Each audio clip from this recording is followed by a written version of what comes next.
రాలేదు ఇంకా.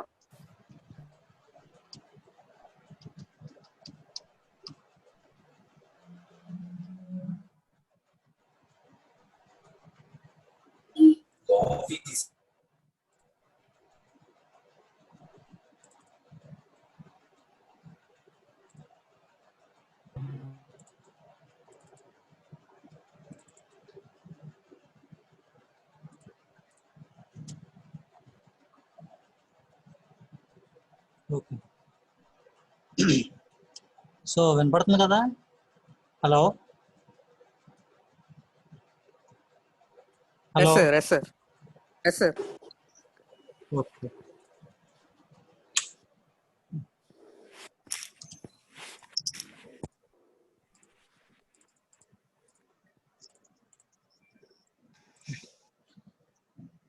So GSM ఆర్కిటెక్చర్లో మనం ఎట్లా వరకు వచ్చాం?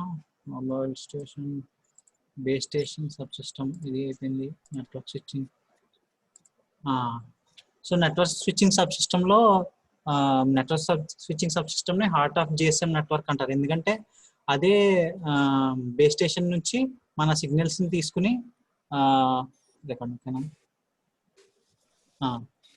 బేస్ స్టేషన్ నుంచి మన సిగ్నల్ని తీసుకుని నెక్స్ట్ హెడ్ స్టేషన్కి పంపించి దాని నుంచి మన రిసీవర్కి డేటాను పంపిస్తుంది. సో ఇది మధ్యలో ఉంటుంది అనమాట మొత్తం ఆర్కిటెక్చర్కి. And that's the reason why it is called as heart of GSM network.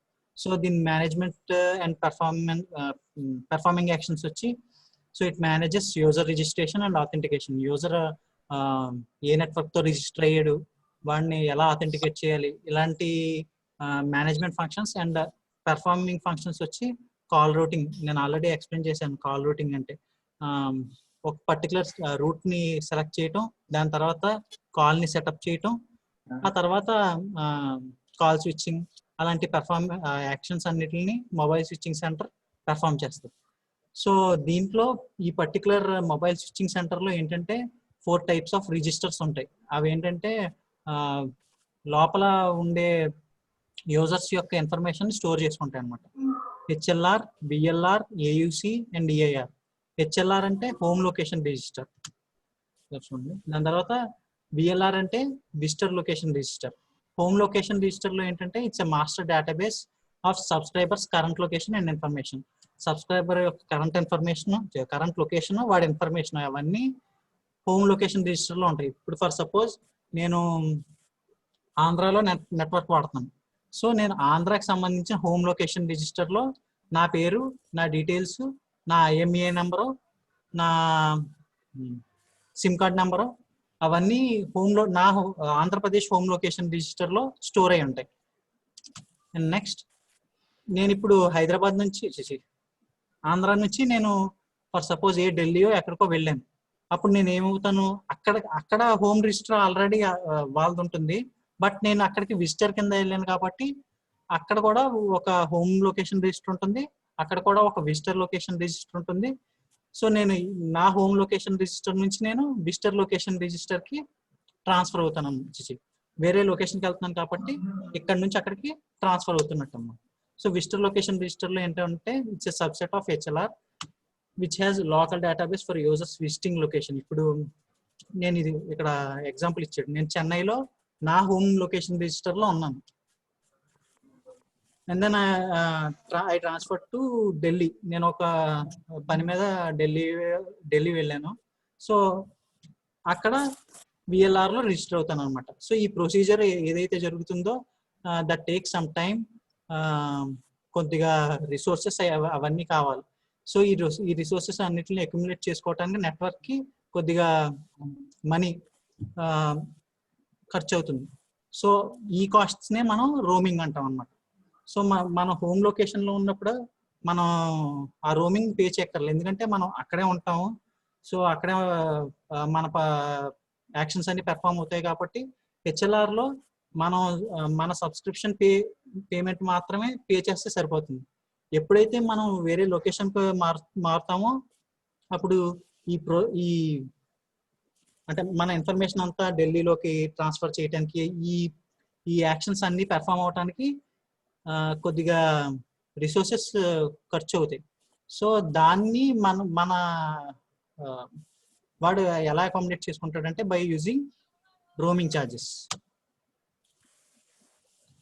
So next చెప్పాను కదా, ఈ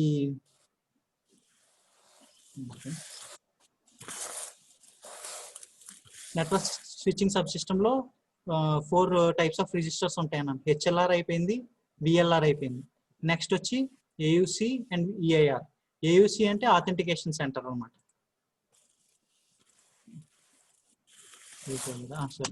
సో నెక్స్ట్ వచ్చి equipment identity register. So equipment identity register అంటే it is a database that containing all valid handsets on network using IMEI number. మన IMEI నెంబర్తో ఏదైతే ఉందో వాటిలో ఈ 2 లేయర్స్ ఎందుకు ఉపయోగపడతాయి అంటే, ఈ 2 లేయర్స్ ముఖ్యంగా సెక్యూరిటీ పర్పస్, ట్రేసింగ్, ఇంకా ఈ 2 ఎక్కువగా పోలీస్ డిపార్ట్మెంట్ లేకపోతే కాల్ సర్వీసెస్ ని సెక్యూర్డ్గా చూసుకున్న వాళ్ళకి మాత్రమే ఉపయోగపడతాయి ఈ 2.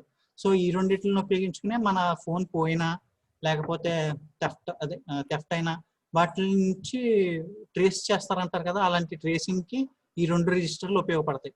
సో ఈఐఆర్ అంటే ఏంటంటే మన ఆంధ్రప్రదేశ్లో ఉన్న ఫోన్ వ్యాలిడ్ ఐఎంఏ నెంబర్స్ అన్నిటిని ఒక డేటాబేస్ కింద తీసుకుని స్టోర్ చేస్తాయి. వాటిని ఈఐఆర్ అంటారు.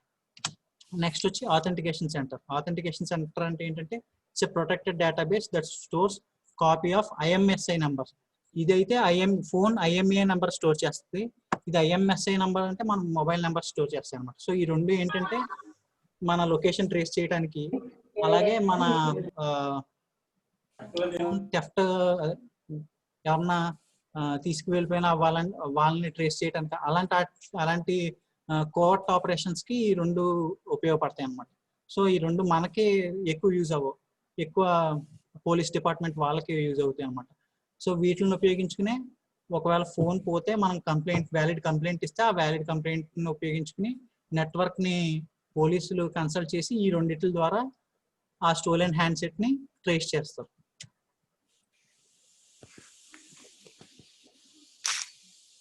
అండ్ ఈ ఆథెంటికేషన్ సెంటర్లో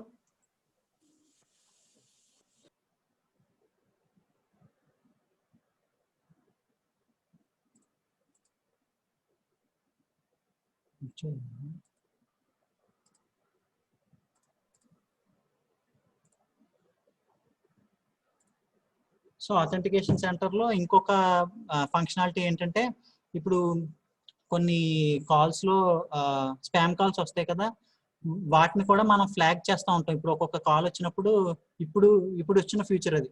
ఇప్పుడు ఒక కాల్ వచ్చింది, అది ఒక ఫ్రాడ్ కాల్ స్పామ్ కాల్ అనుకోండి, అది నెట్వర్క్ కి మనం రిపోర్ట్ చేయమని అడుగుతుంది. సో ఆ రిపోర్ట్స్ అన్నిటిని ఈ ఆథెంటికేషన్ సెంటర్ గ్యాదర్ చేస్తుంది అనమాట. ఆథెంటికేషన్ సెంటర్ గ్యాదర్ చేసి ఆ రిపోర్ట్స్ అన్నిటిని ఒక డేటాబేస్ లో పెడుతుంది. దానివల్ల ఆన్లైన్ లో ఫ్రాడ్స్ జరుగుతూ ఉంటాయి కదా, ఎస్ఎంఎస్లు పంపించి మీరు ఇంత మనీ గెలుచుకున్నారు అంత మనీ గెలుచుకున్నారు, అలాంటి ఫ్రాడ్ బిజినెస్ ఏవైతే ఉన్నాయో వాటిని ట్రేస్ చేసి వాటిని స్టోర్ చేసుకోవడానికి కూడా ఈ ఆథెంటికేషన్ సెంటర్ ఉపయోగపడుతుంది. సో ఇవన్నీ నెట్వర్క్ స్విచ్చింగ్ సబ్ సిస్టమ్ లో ఉంటాయి అన్నమాట, ఎన్ఎస్ఎస్. అదేంటది, అది third layer. First mobile station, తర్వాత బేస్ స్టేషన్, ఆ తర్వాత నెట్వర్క్ స్విచ్చింగ్ సబ్ సిస్టమ్. ఇంకా లాస్ట్ ఇది అయిపోయాక వచ్చేటప్పటికి operation support sub system. So operation support sub system అంటే ఏంటంటే, ఇది నెట్వర్క్ స్విచ్చింగ్ సబ్ సిస్టమ్ కి అలాగే బేస్ స్టేషన్ కి రెండింటికి మధ్య కనెక్షన్ ఇవ్వడానికి ఆపరేషన్ సపోర్ట్ సబ్ సిస్టమ్ ఉపయోగపడుతుంది అన్నమాట. సో ఇది బేస్ స్టేషన్ అనుకుందాం, ఇది నెట్వర్క్ స్విచ్చింగ్ సబ్ సిస్టమ్. ఈ రెండింటికి మధ్య ఒక వ్యాలిడ్ కనెక్షన్ ని ఎస్టాబ్లిష్ చేసుకోవడానికి ఆపరేషన్ సపోర్ట్ సబ్ సిస్టమ్ ఉపయోగపడుతుంది. It connected to all the equipments in sub system. It is used for administration commercial operations. So ఇది ఎందుకంటే ఈ రెండింటిని మేనేజ్ చేస్తుంది, అందుకనే దీన్ని ఎక్కువగా ఈ పర్టికులర్ లేయర్ ని ఎవరు వాడతారంటే, మన నెట్వర్క్ కి కనెక్ట్ అయ్యి ఒక కాల్ సెంటర్స్ ఉంటాయి కదా, వాళ్ళు దీంట్లో ఈ ఆపరేషన్ సపోర్ట్ సబ్ సిస్టమ్ లో రిసైడ్ అవుతారు అన్నమాట. సో అది it has security operations and performance management. ఇలాంటి ఫంక్షనాలిటీస్ అన్నిటిని ఈ పర్టికులర్ లేయర్ చూసుకుంటుంది. Network configuration, maintenance task. So ఈ పర్టికులర్ లేయర్ లో మనం చూసే call centres, support management staff వాళ్ళందరూ ఉంటారు, వాళ్ళందరూ ఈ లేయర్ లో ఉంటారు అన్నమాట. సో ఇప్పుడు ఈ డయాగ్రామ్కి వద్దాం. ఇది మనం యూజ్ చేసే మొబైల్. మనం ఎప్పుడైతే డేటా ఇస్తామో ఆ డేటా రేడియో వేవ్స్ ద్వారా బేస్ స్టేషన్కి వెళ్తుంది. ఆ రేడియో వేవ్స్ ఎయిర్ ద్వారా పాస్ అయ్యి బేస్ స్టేషన్ సబ్ సిస్టమ్కి వెళ్తాయి. దాని తర్వాత బేస్ స్టేషన్ సబ్ సిస్టమ్ నుంచి నెట్వర్క్ సబ్ సిస్టమ్కి ఆ డేటా ట్రాన్స్ఫర్ అవుతుంది by the means of OSS. So ఎప్పుడైతే మనం డేటాని పంపిస్తామో అది రేడియో వేవ్స్ ద్వారా ఎయిర్లోకి ట్రాన్స్ఫర్ అయ్యి అది base station sub system connect అవుతుంది. బేస్ స్టేషన్ సబ్ సిస్టంలో వన్స్ ఆ డేటాని ఒక పర్టికులర్ ఫార్మాట్ లోకి ఎన్కోడ్ చేసేసిన తర్వాత అది నెట్వర్క్ సబ్ సిస్టమ్ కి కనెక్ట్ అవుతాయి బై ద మీన్స్ ఆఫ్ మధ్యలో ఓఎస్ఎస్ అనమాట. అంటే దీంట్లో నేను కాల్ సెంటర్ ఇవన్నీ ఉంటాయని చెప్పాను కదా, అవి వాళ్ళు మనకు కనిపించే పని ఏంటంటే మన కాల్స్ ని మేనేజ్ చేస్తూ అంటే మన సర్వీసెస్ ఏమేమి ఉన్నాయో అవి మేనేజ్ చేస్తారు అనుకుంటాం. అంతేకాకుండా వాళ్ళ బ్యాక్ ఎండ్ లో సిస్టమ్స్ ఉంటాయి, అవి ఏం చేస్తాయంటే ఈ సర్వీసెస్ మొత్తాన్ని ఒకే యూనిక్ కంటెంట్ గా తీసుకొస్తాయి అనమాట. కానీ మనకి కనిపించేది ఏంటంటే ఒక కాల్ సెంటర్ కనిపిస్తుంది, వాళ్ళు మన కాల్స్ అన్నింటినీ మేనేజ్ చేస్తారు అనుకుంటాం. బట్ అలా కాదు, మనకు కనిపించేది ఆ పీపుల్స్ మాత్రమే. అంటే ఆ కాల్ సెంటర్ లో పనిచేసే పీపుల్స్, వాళ్ళ కమ్యూనికేషన్ వాళ్ళ వెనకాల ఒక బ్యాక్ ఎండ్ ఒక సిస్టమ్ ఉంటుంది. అది ఏం చేస్తుందంటే ఈ బేస్ స్టేషన్ సబ్ సిస్టమ్ ని నెట్వర్క్ సబ్ సిస్టమ్ ని కలుపుతుంది. అందుకే వాళ్ళ దగ్గర మన డేటా దగ్గర నుంచి మన call information, sensitive call information, అలాంటి డేటా అంతా వాళ్ళ దగ్గర ఉంటుంది. అండ్ ఇలా ఈ లేయర్స్ అన్ని కనెక్ట్ అయిన తర్వాత ఎక్స్టర్నల్ పిఎస్టిఎన్, ఇది హెడ్ ఆఫీస్ అనమాట. పిఎస్టిఎన్ అంటే public switching telephone network. So ఈ ఇప్పుడు జియోకి కానీ ఎయిర్టెల్కి కానీ దేనికైనా PSTN systems, ISDN sub systems అవన్నీ ఉంటాయి.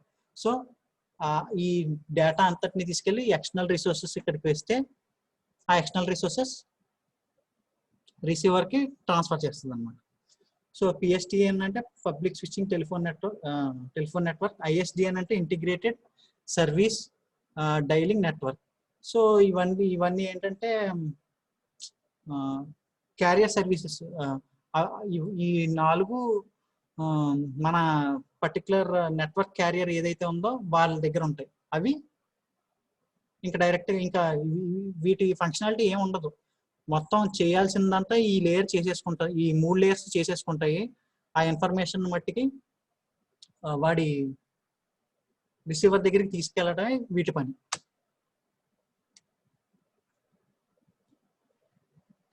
So this is the simplified structure. మనం ఒక యూజర్, దాన్నే మొబైల్ స్టేషన్ అంటాం.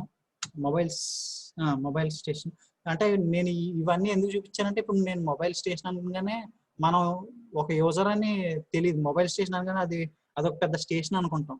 Mobile station is nothing but our hardware. దాంట్లో ఐఎంఈఐ, సిమ్ కార్డ్ అవన్నీ దీంట్లో ఉంటాయి. Next BTS, base transceiver system, base transceiver station. చెప్పాను కదండి, ఇవి చాలా కన్ఫ్యూజింగ్ గా ఉంటాయి. బీటీఎస్ అంటే ఏంటి అవన్నీ మీరు తెలుసుకోవాలి. బీటీఎస్ అంటే base transceiver system, base transceiver system. తర్వాత బేస్ స్టేషన్ సెంటర్, బిఎస్సి అంటే. సో వన్స్ ఆ టవర్ సిగ్నల్స్ వచ్చిన తర్వాత ఒక పెద్ద పెద్ద బాక్సెస్ అవి ఉంటాయి, అవేంటంటే ఆ సిగ్నల్స్ తీసుకుంటాయి. దాని తర్వాత mobile station centre, mobile switching centre, MSc అంటే. లాస్ట్ లో పిఎస్టిఎన్, ఐఎస్సిఎన్. సో సింప్లిఫైడ్ స్ట్రక్చర్ అంత కాంప్లెక్స్ గా లేకపోకుండా సింప్లిఫైడ్ స్ట్రక్చర్ అయితే ఇవన్నమాట. రిసీవర్ నుంచి వచ్చేటప్పుడు డేటా ఇలా వస్తుంది.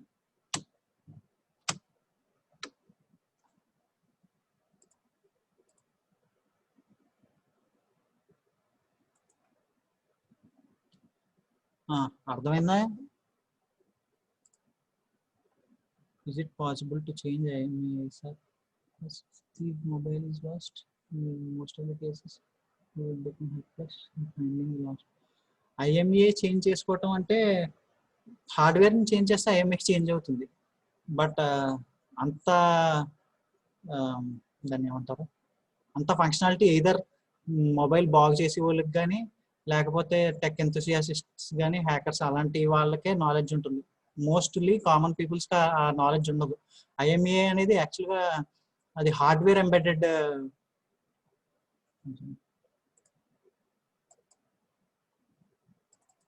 సో అది హార్డ్వేర్ ఎంబెడెడ్ అనమాట. ఇప్పుడు నా మొబైల్ ఎప్పుడు తయారు చేస్తాడో వాడు మ్యానుఫ్యాక్చరర్ ఒక హార్డ్వేర్ తీసుకుంటాడు. ఇప్పుడు ప్రతి మోటార్ బైక్ కి ఒక ఇంజిన్ అటాచ్ చేస్తారు. ఆ ఇంజిన్ కి చాసిస్ నెంబర్ ఉంటుంది. అది ఎప్పుడు ఇస్తారు, ఆ బండిని ఎప్పుడైతే మ్యానుఫ్యాక్చర్ చేస్తారో అప్పుడే వాటికి చాసిస్ నెంబర్ని వాళ్ళు ఎంబెడ్ చేసేస్తారు ఆ ఇంజిన్ కి. దాన్ని మన సీబుక్ లో ఇస్తారు. సో అలాంటిదే ఇది కూడా. ఇది ఇట్స్ ఏ హార్డ్వేర్ అడ్రస్ అనమాట. దాన్ని మార్చుకోవాలంటే ఉన్నవి చాలా, బట్ అది దాదాపుగా ఒక 100%లో ఒక 5% పీపుల్స్ మాత్రమే తెలుసు అది ఎలా చేంజ్ చేయాలి అని. అది ఇప్పుడు యాపిల్స్లో యాపిల్ ఫైండ్ మై డివైస్ యాప్లో మొబైల్ కేస్ ఏంటిది,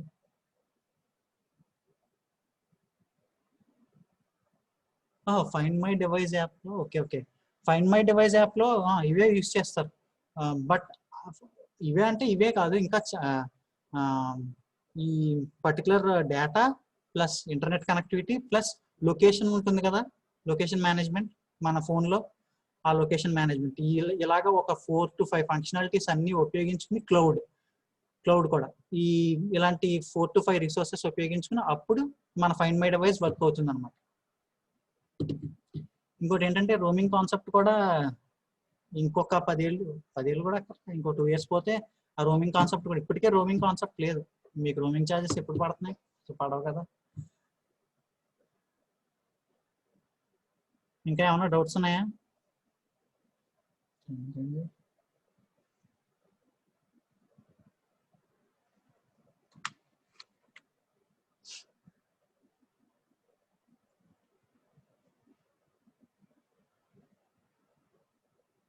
సో ఇంకా ఏమైనా డౌట్స్ ఉంటే మీకు అదర్ స్టేట్స్లో రోమింగ్ అవుతుంది. జియోకి రోమింగ్ ఉందా? ఇది వరకట్టుగా పోల్చుకుంటే నాకు తెలిసి రోమింగ్ ఛార్జెస్ చాలా తక్కువ. ఇప్పుడు ఒక 10 years బ్యాక్ అయితే రోమింగ్ ఛార్జెస్ చాలా బాగా హైగా పడి ఇప్పుడు ఏంటంటే జియో ఉన్నా సరే, జియో ఆంధ్రప్రదేశ్ ఉంటుంది, జియో ఏమంటారు, జియో ఉత్తరప్రదేశ్, జియో మహారాష్ట్ర అలా ఉంటుంది కదా. వాటికి అదర్ స్టేట్స్ లో వెళ్ళినప్పుడు కాల్ ఛార్జెస్ ఉన్నాయి కానీ చాలా తక్కువ ఉన్నాయి పాతప్పుడు దానికంటే. పాతప్పుడు ఏంటంటే ఇప్పుడు ఎయిర్టెల్ ఒక చోట మహారాష్ట్రని బాగా దాన్ని ఏమంటారు, మహారాష్ట్రలో బాగా ఉందనుకోండి. నేను ఇప్పుడు ఆంధ్రప్రదేశ్లో ఐడియా ఉంది. అది జియో రోమింగ్ అయితే ప్రస్తుతానికి లేదు. జియో అలాంటి నెట్వర్క్స్ ఎందుకు లేదంటే ఆ ప్రొడక్షన్ కాస్ట్స్ అన్ని తగ్గిపోయినాయి ఇప్పుడు. ఇది వరకటగా ఒక స్టేట్లో ఈ పర్టికులర్ సెటప్స్ అంతా తీసుకెళ్ళి అక్కడ సెటప్ చేయాలంటే చాలా కాస్ట్ అయ్యేది. ఇప్పుడు ఏంటంటే ఆ కాస్ట్ అన్ని తగ్గిపోవటం వల్ల, అలాగే వాడి సోషల్ స్టేటస్, మనీ స్టేటస్ పెరగటం వల్ల వాడు వేరే నెట్వర్క్స్తో టైప్ పెట్టుకుంటున్నా. ప్రతి స్టేట్కి వాడి సొంత నెట్వర్క్ని ఎస్టాబ్లిష్ చేసుకుంటూ వచ్చేస్తున్నాడు. సో అలా ఎప్పుడైతే ఎస్టాబ్లిష్ చేశాడో వాడు ఇప్పుడు జియో ఆంధ్రప్రదేశ్ అయినా జియోయే కదా. మేబీ రోమింగ్ ఛార్జెస్ పడినా చాలా తక్కువ పడతాయేమో. ఒకవేళ పడకపోయినా నో రోమింగ్. అసలు నాకు తెలిసి అయితే రోమింగ్ ఛార్జెస్ లేవు. వేరే రోమింగ్ అనేది ఎప్పుడు ఎక్కువ పడుతుందంటే ఒక పర్టికులర్ లొకేషన్లో జియోకి అస్సలు నెట్వర్క్ లేదనుకోండి, వేరే ఎయిర్టెల్కి అక్కడ లొకేషన్లో మంచి దాన్ని ఏమంటారు కవరేజ్ ఏరియా ఉందనుకోండి, అప్పుడు జియో నుంచి ఎయిర్టెల్కి మారుతారు చూసారా. కొన్ని చోట్ల ఇప్పుడు మీరు వేరే టూర్స్కి ఏమన్నా వెళ్ళినప్పుడు ఒక్కోసారి ఎయిర్టెల్ మెసేజ్లు వస్తూ ఉంటాయి మీ దాని నుంచి. అలాగా ఎప్పుడన్నా స్విచ్చింగ్ జరిగితే అప్పుడు రోమింగ్ ఛార్జెస్ ఎక్కువ పడుతున్నాయి. ఇప్పుడైతే రోమింగ్ అనేది లేదు. శాటిలైట్ కనెక్షన్ అదే వాడికి డెడికేటెడ్ శాటిలైట్ నెట్వర్క్స్ ఉన్నాయి. అలాగే స్టేట్ నుంచి స్టేట్కి ఇప్పుడు జియో బాగా ఎస్టాబ్లిష్ అయిపోయింది వేరే వేరే లొకేషన్స్లో కూడా. సో వాడికి ఏంటంటే బేసిక్గా ఇలాగా ఎస్టాబ్లిష్ అయిపోవటం వల్ల వేరే నెట్వర్క్స్ ఎయిర్టెల్తో కానీ ఐడియాతో కానీ టైప్స్ చేసుకోవటం దాన్ని అవసరం లేదు. And that's the reason why వాడికి రోమింగ్ ఛార్జెస్ లేవు ప్రస్తుతానికి మరి నాకు తెలిసి అయితే.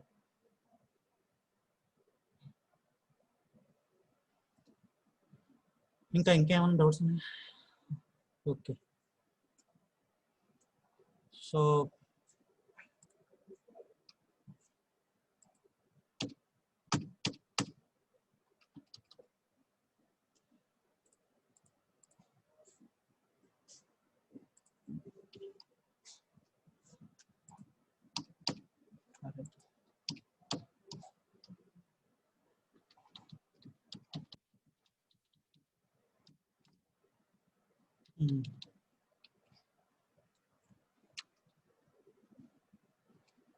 పొద్దున లిమిటేషన్స్ ఎవరో చెప్పమన్నారు, ఉన్నారా?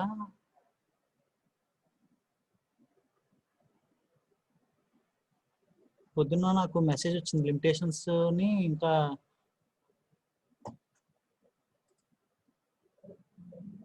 ఓకే, సో ప్రస్తుతానికి జిఎస్ఎం గురించి లిమిటేషన్స్ గురించి మళ్ళీ బ్రీఫ్గా చెప్పుకున్నాం. దాని తర్వాత ఇవన్నీ అవే physical, logical and frame hierarchy, GSM frame hierarchy, traffic channels, అవన్నీ నెక్స్ట్ క్లాస్ నుంచి చూద్దాం. జిఎస్ఎంలో ఏంటంటే ఈ పేర్లు, ఈ డెఫినేషన్స్ ఉన్నాయి కదా, మొబైల్ స్టేషన్, బిఎస్ఎస్ అంటే base transceiver station, network switching sub system, ఆ ఎస్ల కాడని సీల్ కాడ చాలా కన్ఫ్యూజ్ అయిపోతాం. ఒక్కో చోట ఏమో కంట్రోలర్ అంటారు, ఒక్కో చోట సెంటర్ అంటారు. సో ఇవి బాగా ఇంపార్టెంట్ అనమాట. ఈ అబ్రివేషన్స్ తోనే మీరు అవి డినోట్ చేస్తారు ఈ పర్టికులర్ డయాగ్రామ్ లో. అవి కొద్దిగా జాగ్రత్తగా చూసుకోండి ఆ అబ్రివేషన్స్. ఇంకోటి ఏంటంటే లిమిటేషన్స్. సో లిమిటేషన్స్ అంటే ఇప్పుడు వైర్డ్ నెట్వర్క్ కి ఎక్కువ లిమిటేషన్స్ ఉండవు వైర్లెస్ తో పోల్చుకుంటే. సో లిమిటేషన్స్ అంటే ఏంటంటే ఆ యొక్క హర్డిల్స్ అనమాట. అంటే మన ఆర్కిటెక్చర్ ని వైర్లెస్ గా చేయాలి అంటే మనం ఎదుర్కోవాల్సిన ఛాలెంజెస్ ఏంటి అని లిమిటేషన్స్ అంటే. సో ఒక వైర్లెస్ నెట్వర్క్ తీసుకుంటే మనం ఎదుర్కోవాల్సిన ఛాలెంజెస్ ఏమేమిటి? మన మొబైల్ తీసుకున్నాం. ఆ మొబైల్లో పవర్ సోర్స్ కావాలి. ఆ మొబైల్ కరెక్ట్గా ప్రతిరోజు ఫుల్గా పనిచేయాలి అంటే మనకి ఏం కావాలి? బేసిక్గా పవర్ సోర్స్ కావాలి. అదే వైర్డ్ కనెక్షన్ తీసుకున్నాం అనుకోండి, దానికి పవర్ సోర్స్ కావాలి. బట్ ఇది 24 hours మనం ఛార్జర్ పెట్టుకుని తిరగలేం కదా. సో వైర్డ్ కనెక్షన్లో అయితే అలా కాదు.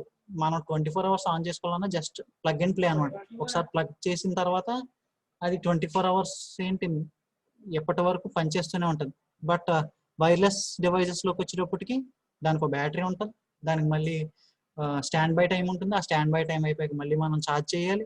So resource constraint is the first limitation అనమాట వైర్లెస్ కనెక్షన్స్లో. And the next one is interference.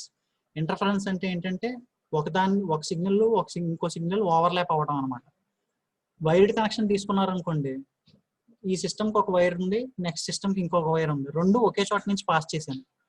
దీని సిగ్నల్ దాంట్లోకి వెళ్దు, దాని సిగ్నల్ దీంట్లోకి వెళ్దు. ఎందుకని? ఆ వైర్కి షీల్డింగ్, ఆ బ్లాక్ ఉంటుంది కదా, బ్లాక్ లేయర్, దాన్ని షీల్డింగ్ అంటారు. ఆ షీల్డింగ్ ఉండటం వల్ల ఏంటంటే ఈ నెట్వర్క్ కనెక్షన్, ఈ నెట్వర్క్లో ఉన్న డేటా ఆ నెట్వర్క్లో ఉన్న డేటా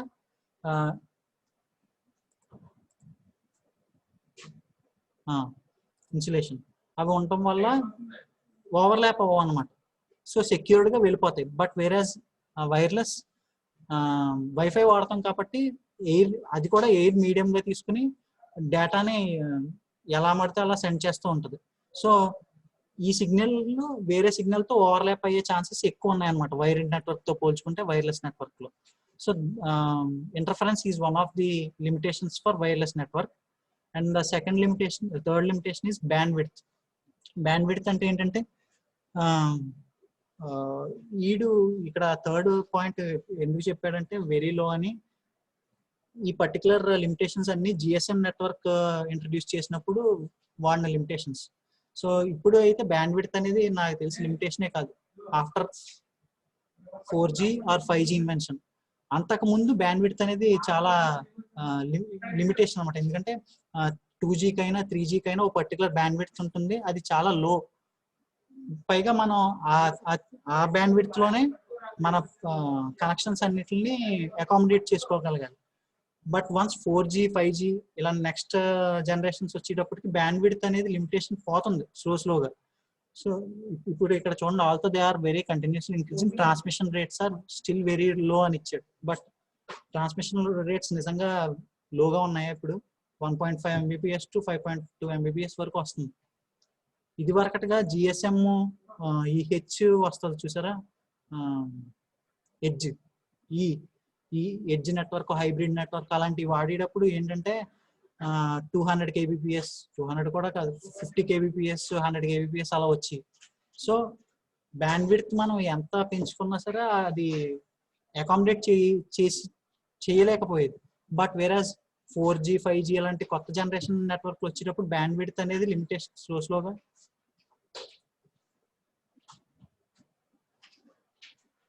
బ్యాండ్విడ్త్ అంటే ఏంటంటే ఇప్పుడు 2Gకి ఒక బ్యాండ్విడ్త్ ఉంటుంది. ఇప్పుడు నేను జిఎస్ఎం చెప్పాను కదా, 900 MHz టు 1800 MHz అని. అంటే ఓల్డ్ ఈ ISO ఇంటర్నేషనల్ స్టాండర్డ్ ఆర్గనైజేషన్ అని ఉంటుంది కదా, వాళ్ళు ఇండియాకి ఈ బ్యాండ్విడ్త్ అలాట్ చేస్తారు. యుఎస్కి ఈ బ్యాండ్విడ్త్ అంటే మన నెట్వర్క్ క్యారియర్స్ ఏవైతే ఉన్నాయో అవన్నీ వాటి ఫంక్షనాలిటీస్ అవన్నీ ఆ బ్యాండ్విడ్త్ లోనే చూసుకోవాలి. వేరే బ్యాండ్విడ్త్ అంటే ఇప్పుడు రిలయన్స్, జియో అవన్నీ 4G బ్యాండ్విడ్త్ కొన్నాయి అంటారు కదా, దానికి అర్థం ఏంటంటే ఆ పర్టికులర్ బ్యాండ్విడ్త్ అలాట్ చేశారనమాట ఆ ISO అనే ఒక యూనియన్. ఆ బ్యాండ్విడ్త్ అలాట్మెంట్ దాటి పనిచేయటం కుదరట్లేదు ఎప్పటి వరకు, 2G 3G వరకు. ఇప్పుడు అలా లేదు. వన్స్ చెప్పాను కదా, 4G 5G వచ్చేటప్పటికి బ్యాండ్విడ్త్ అనేది ఇంకా ఎక్స్పాండ్ అవుతూ వస్తుంది అనమాట. సో అలాగే దాని స్పీడ్ కూడా, అది ఎప్పుడైతే పెరుగుతుందో మన నెట్వర్క్ స్పీడ్ కూడా పెరిగిపోతుంది. ఇప్పుడు 4G 5G తీసుకున్నారనుకోండి, 1 Mbps దగ్గర వరకు వచ్చేస్తుంది బ్యాండ్విడ్త్. వేరాజ్ 2G జిఎస్ఎంకి వచ్చేటప్పటికి నేను ఆల్రెడీ ఫస్ట్ పొద్దున్న క్లాస్లో చెప్పా, జిఎస్ఎం ఒరిజినల్ గా కనిపెట్టినప్పుడు 56 kbps దాని బ్యాండ్విడ్త్ అండ్ ట్రాన్స్మిషన్ రేట్. అంటే ఆ ట్రాన్స్మిషన్ రేట్ దేని మీద డిపెండ్ అయి ఉంటుందంటే బ్యాండ్విడ్త్ మీద డిపెండ్ అయి ఉంటుంది. దాని బ్యాండ్విడ్త్ తక్కువ కాబట్టి ఆ 56 kbps అకామిడేట్ చేయగలదు. అండ్ నెక్స్ట్ వచ్చి డైనమిక్ చేంజెస్. డైనమిక్ చేంజెస్ అంటే ఓ పర్టికులర్ లొకేషన్ లో నా క్యారియర్ సిగ్నల్ దాన్ని ఏమంటారు ఎక్కువ కవరేజ్ చేయగలుగుతుంది. వేరేజ్ నేను వేరే లొకేషన్ లోకి మారిపోయాను, అక్కడ దాని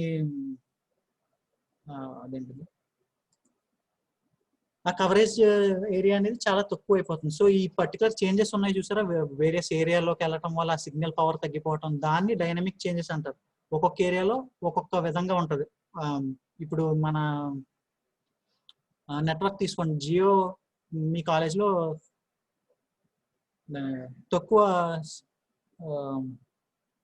తక్కువ కవరేజ్ ఏరియాలో ఉంటుంది.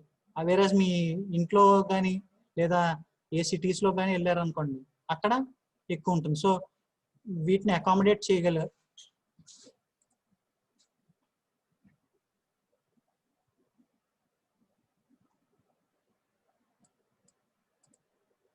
మెసేజ్ ఏదో వచ్చినట్టుంది.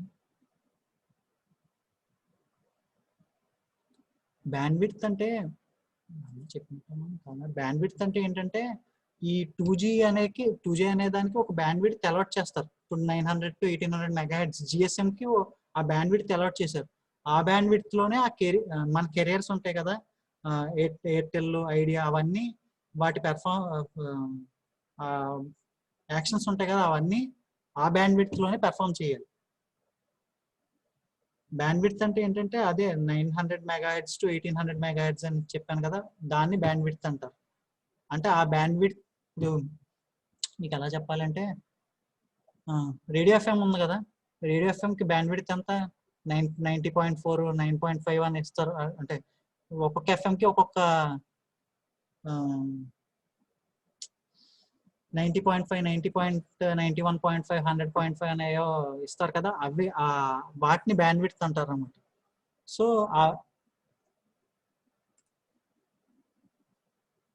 సో అవి ఆ బ్యాండ్ విడ్త్ ఎప్పుడైతే చాలా తక్కువగా ఉంటుందో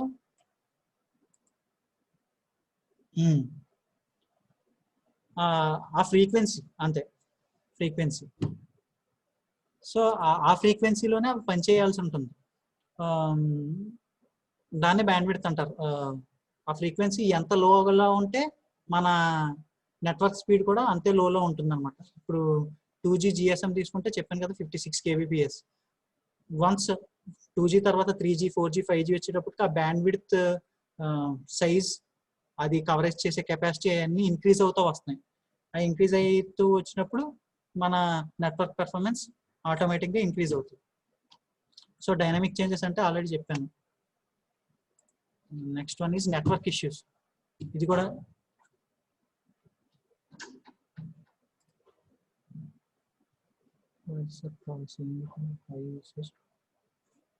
so if there is a more number of users the transfer అంటే కరెక్ట్. ట్రాన్స్ఫర్ రేట్స్ ఆల్సో అంతే. ఇప్పుడు వాడు అలా ఒక ఏరియాలో ఎక్కువ మంది యూజర్స్ ఉన్నారు అనుకోండి, అక్కడ కూడా వాడు ఏంటంటే ప్రతి దాన్ని మళ్ళీ ఎంత మల్టీప్లెక్సింగ్ చేసినా దాన్ని ఒక్కొక్క చోట డిమల్టీప్లెక్సింగ్ చేయాల్సి వస్తుంది. అలా ఎప్పుడైతే చేయడో మనకు ఇవి జరుగుతూ ఉంటాయి కదా, కాల్ ఓవర్ ల్యాపింగ్స్ అవి జరుగుతూ ఉంటాయి. నెట్వర్క్ ఇష్యూస్ అంటే డిస్కవరీ ఆఫ్ కనెక్షన్స్. ఇప్పుడు మన ఫోన్ ఆన్ చేయగానే ఫస్ట్ నెట్వర్క్ ని డిస్కవర్ చేస్తుంది కదా, సో దానికి ఇది కూడా అంతే లిమిటేషన్. ఇది వరకటిగా టైం పట్టింది, ఇప్పుడు అలా టైం పట్టట్లా. నెట్వర్క్ వెంటనే గమ్ముని డిస్కవర్ చేస్తుంది, గమ్ముని రిజిస్టర్ అయిపోతున్నాం కూడా. Next security constraints. ఇది కూడా ఆల్రెడీ చెప్పాను. సెక్యూరిటీ కన్స్ట్రెయింట్స్ అంటే ఏంటంటే వైర్లెస్ డేటా అనేది ఎప్పుడు it is very easy to prone for Eve's dropping. ఎవడైనా ఆ డేటాని మనం గమ్ముని తీసి చూడగలరు అనమాట. ఇప్పుడు 5% ఒక 100% జనం ఉన్నారనుకోండి, దాంట్లో 5 to 10% ఒక ప్రొఫెషనల్స్ లేదా ఇవన్నీ తెలిసిన వాళ్ళు ఉన్నారనుకోండి, వాళ్ళు ఏం చేస్తారంటే ఈ సర్టెన్ టూల్స్ ఉపయోగించుకుని ఆ వైర్లెస్ డేటాని ప్యాకెట్స్ కింద తీసేసుకుని దాన్ని డీక్రిప్ట్ చేసుకుని ఆ డేటాను చూడగలరు. వేరాజ్ ఇన్ వైర్డ్ అలా చేయలేరు. ఒకవేళ వాళ్ళకి ఒక వైర్లో సెన్సిటివ్ ఇన్ఫర్మేషన్ ఉందని వాళ్ళకి తెలిసినా దాన్ని కట్ చేస్తే ఏమవుతుంది, వాళ్ళకి ఏమీ తెలియదు అనమాట. సో వైర్డ్ కనెక్షన్తో పోల్చుకుంటే వైర్లెస్ కనెక్షన్లో ఈ లిమిటేషన్ చాలా ఎక్కువ. ఏంటంటే ఈజీగా డేటాను స్టోర్ చేయొచ్చు. Interface is also prone to danger for eavesdropping. ఇది ఆల్రెడీ చెప్పాను. ఏ డేటా అయినా సరే ఎన్క్రిప్షన్ అథెంటికేషన్ లాంటి మెకానిజమ్స్ తో ఆ డేటాని కవర్ చేయకుండా ఉంటే ఆ డేటా ఈవ్స్డ్రాపింగ్ కి ఈజీగా ఉంటుంది. జస్ట్ ఒక చిన్న టూల్ అండ్ ఒక ఖాళీ లైనక్స్ లాంటి ఒక ఓఎస్ ఉందనుకోండి, అలాంటి ఓఎస్ ఉపయోగించుకుని పబ్లిక్ వైఫైస్ లో మనం ఎంటర్ అయిపోయి ఆ పబ్లిక్ వైఫై ఎవరెవరైతే వాడుతున్నారో ఆ డేటా మొత్తాన్ని మనం ఈజీగా చూడొచ్చు. సో వైర్లెస్ డివైజెస్ కి ఈవ్స్డ్రాపింగ్ పెద్ద డేంజర్ అనమాట. వెరాజ్ ఇన్ వైర్ అలాంటి ట్యాపింగ్లు అలాంటివి చేయటం కుదరదు.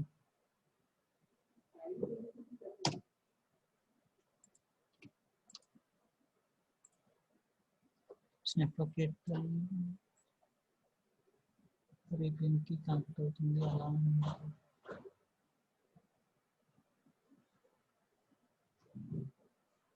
సమ్టైమ్స్ నెట్వర్క్ ఎయిర్టెల్ అయినా అదర్ ఏపీఎన్ కి కనెక్ట్ అవుతుంది. ఇప్పుడు వడాఫోన్ కి వేరే నెట్వర్క్స్ కి టైఅప్ ఉంటుంది. జియో వదిలేండి, వడాఫోన్ ఎక్కువ ఇది వరకటిగా ఐడియాతో టైఅప్ అయ్యింది.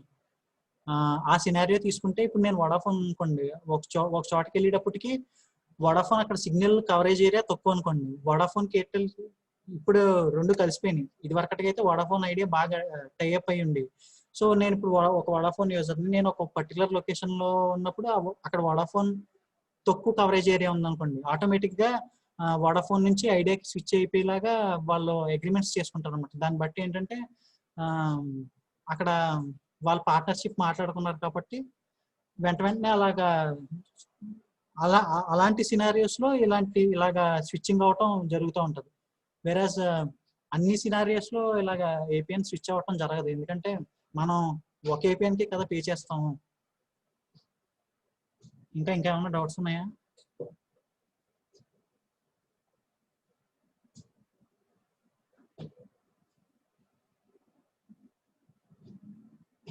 When bandwidth is more, bandwidth more అంటే సెక్యూరిటీ కాదండి. అది బ్యాండ్విడ్త్ ఎప్పుడైతే పెరుగుతూ వస్తుందో మన స్పీడ్ ఈ 1.5 Mbps డౌన్లోడ్ స్పీడ్లు, అప్లోడ్ స్పీడ్లు ఉంటాయి కదా, అవి పెరుగుతూ వస్తాయి. ఇప్పుడు 5G తీసుకున్నారు అనుకోండి, 300 Mbps టు దాదాపు ఒకసారి అయితే 2 Gbps కూడా చెప్తున్నాడు. 5G ఇంకా రాలేదు కానీ.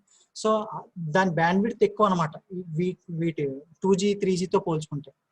Next how phone tapping is phone tapping అంటే చెప్పాను కదా, ఇప్పుడు మల్టీప్లెక్సింగ్ జరుగుతుంది అని.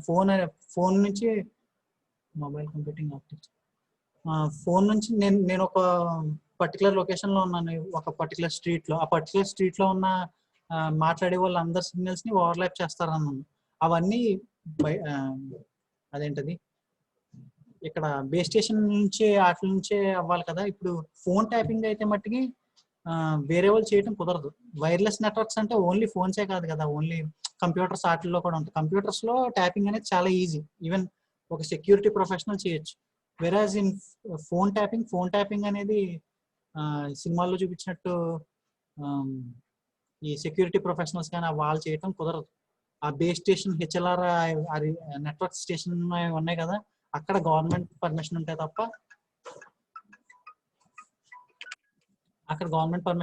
తప్ప ట్యాపింగ్ అనేది కుదరదు. ఫోన్ ట్యాపింగ్కి అందుకే ఒక ఫోన్ ట్యాపింగ్ కనుక జరుగుతుందంటే ఖచ్చితంగా అది ఎక్కడొకక్కడ ఒక గవర్నమెంట్ ప్రొఫెషనల్కి తెలిసే జరుగుతుంది. వెరాజ్ వైర్లెస్ నెట్వర్క్ మన కంప్యూటర్ ల్యాప్టాప్స్లో జరిగేది ఈజీగా మనమే చేయొచ్చు, ఎందుకంటే ఫోన్ వేరే టైపు వైర్లెస్ నెట్వర్క్ వాడుతుంది, మన వైఫై వేరే టైప్ నెట్వర్క్ వాడుతుంది. So yeah, SIM bandwidth networks increase అవుతుంది. యా, ఆ బ్యాండ్విడ్త్ ఎప్పుడైతే అంటే ఇప్పుడు 5G సిమ్ వచ్చింది అనుకోండి, దానికి వేరే బ్యాండ్విడ్త్ ఉంటుంది. దాంతోపాటే అది ఎప్పుడైతే పెరుగుతుందో మన నెట్వర్క్ స్పీడ్ కూడా పెరుగుతుంది. ఇప్పుడు 4G వాటికి వైఫై కాలింగ్ వచ్చింది కదా. సో వైఫై కాలింగ్ ఎలా సాధ్యమైందంటే ఆ బ్యాండ్విడ్త్ పెరగటం, అలాగే వాటి ప్రోటోకాల్స్ ఏమో 4Gకి ఓవర్లాప్ అవటం, ఇలాంటివి జరగటం వల్ల మనకి ఇంకా కొత్త ఫీచర్స్ యాడ్ అవుతున్నాయి 4Gతో. ఇంకోటి ఏంటి, మొబైల్ కంప్యూటింగ్ ఆర్కిటెక్చర్ ఇదా? ఓకే,